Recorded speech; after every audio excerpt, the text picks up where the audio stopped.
Okay, so Cristian, you mentioned that we don't allow customers to run their application as root, but why is that so important? A very good question, Simon. We try to document a bit our rationale in the safeguard section, in pretty much preventing forgotten roots, where people can also in detail find out what ISO 27000 controls this might map to, and also behind the rationale. But to summarize it, your regulators want to see that you're taking security seriously, and taking security seriously is not only about vulnerability management and things like that, but it's also about reducing the blast radius, right? Each thing should have just the right amount of permissions to perform its task, whether that's a system component, an application, or whether it's a user. It should not be able to do more than is necessary. So then it's your responsibility to ensure that it gets just the right amount of permissions. Now, running an application as root pretty much means you can do whatever you want to.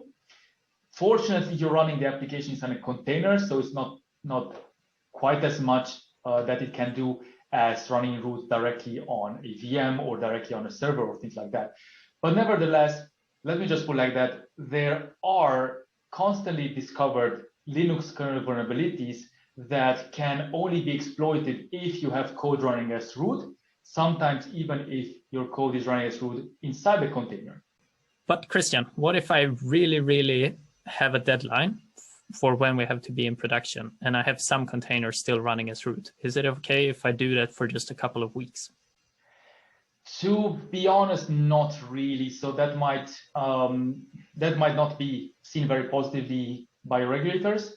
Often what you can do is, if you have a proper deviation management program within your organization, you might be able to buy yourself some time in order to say, for example, okay, we have this deviation, we're running certain containers root in production, but we plan to fix this deviation within 2 months.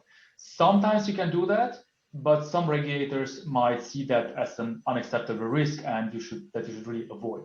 And also, my opinion is that often if you're starting to have this kind of exception culture, then eventually these exceptions become the rule. So yes, you could do it, but I strongly recommend against it. Now, there are, let's say, more or less legitimate use cases for running containers as root. Sometimes you're having more system components that really need better, tighter integration with the underlying operating system, or that are providing services to your application containers. And in that case, what we suggest our users is just to read the section on demarcation that we have also entitled Can I?